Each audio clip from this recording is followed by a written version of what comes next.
سرورا شاہ کریما دستگیرا اشرفا. تقریر سے پہلے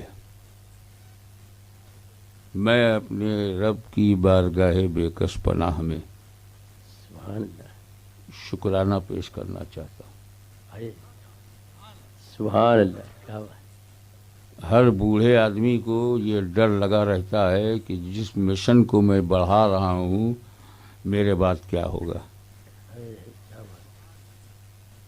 میں اپنے کمرے میں بیٹھا ہوا خطیب ذی شان علامہ امین القادری کا خطاب کا کچھ حصہ سنا، سبحان اللہ، اے سبحان اللہ، سبحان اللہ.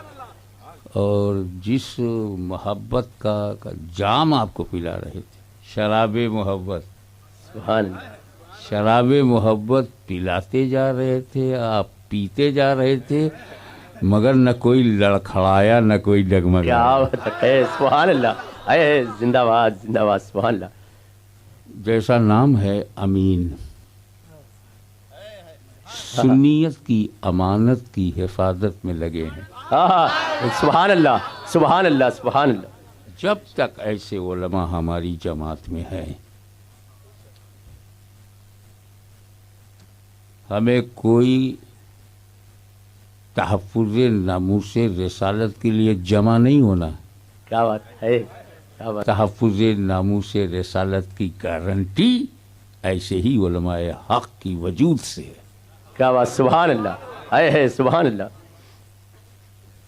یہ امین القادری امانت بھی بانٹ رہا تھا اور غوث اعظم کا فیضان بھی بتا رہا تھا. ہاں، سبحان اللہ. میں نے سوچا اب میں اگر کل بھی مر جاؤں تو میرے گھر کا نقصان ہوگا، سنیت کا نقصان نہیں ہوگا. اللہ آپ کو سلامت رکھے. بڑا اطمینان ہو جاتا ہے، کیونکہ میں اپنے کو منوانے تو کبھی نکلا نہیں. کیا بات ہے. اپنے کو منواتا تو آج کہاں ہوتا. میں تو سنیوں کو سنیت بتانے نکلتا ہوں. ہاں، سبحان اللہ، سبحان اللہ، سبحان اللہ. میرے والد بزرگوار حضور محدث اعظم نے ایک موقع پہ فرمایا تھا، کوئی قادریوں کا پیر ہے، کوئی چشتیوں کا پیر ہے، کوئی نقشبندیوں کا پیر ہے، کوئی سہروردیوں کا پیر ہے، فردوسیوں کا پیر ہے، کوئی تیفوریوں کا پیر ہے، کوئی اشرفیوں کا پیر ہے، کوئی رضویوں کا پیر ہے. الحمدللہ میں سنیوں کا پیر. سبحان اللہ، سبحان اللہ، سبحان اللہ. نعرہ تکبیر، نعرہ رسالت، حضور غازی ملت. سبحان اللہ، سبحان تو اللہ. ہماری پیدائشی ذہنیت یہ ہے کہ سنیت پہلے اشرفیت بعد میں، ہاں ہاں، کیا بات، سنیت پہلے رضویت بعد میں. کیا بات. اور جب سنیت ہی پر کوئی بولتا ہوا ملتا ہے تو ایسا لگتا ہے کہ امین القادری نہیں بول رہا ہے، سنیت کی آواز بلند. ہاں، سبحان اللہ، زندہ باد، سبحان اللہ، اللہ اکبر. آپ مائک رکھ دیجئے. یہ بلا وجہ سبحان اللہ کرتے ہیں، ایک سبحان اللہ کہیں اور یہ ہزاروں سبحان اللہ.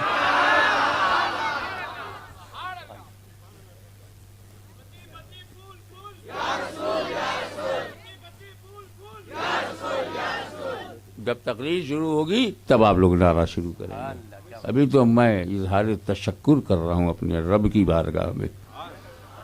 مولا تعالیٰ ان کے علم میں، عمر میں برکت عطا فرمائے اور اسی طرح دین و سنیت کا کام کرتے رہیں.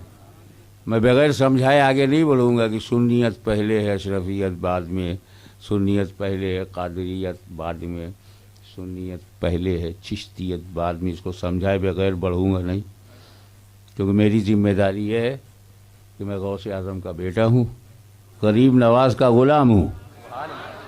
مجھے تو دونوں طرف سے سمجھانے کی ذمہ داری ہے.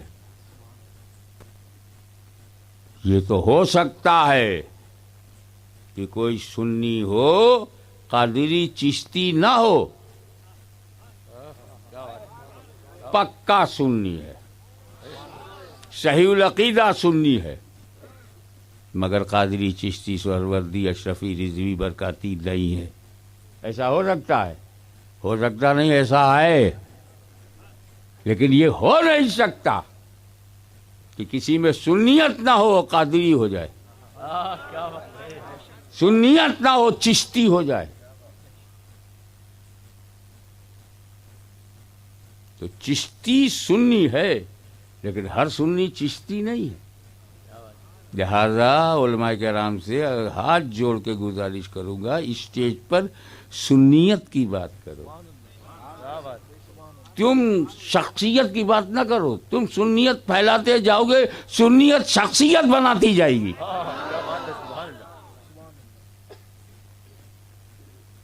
اور آسان کر دوں، مان لو کہ سر میں جو بال ہے آپ کے، وہ سنیت ہے۔ بال اگر سنیت ہے تو جو بیچ میں مانگ نکالی جاتی ہے، پنجابی میں چیر کہتے ہیں، وہ حسن کو بڑھا دیتی ہے۔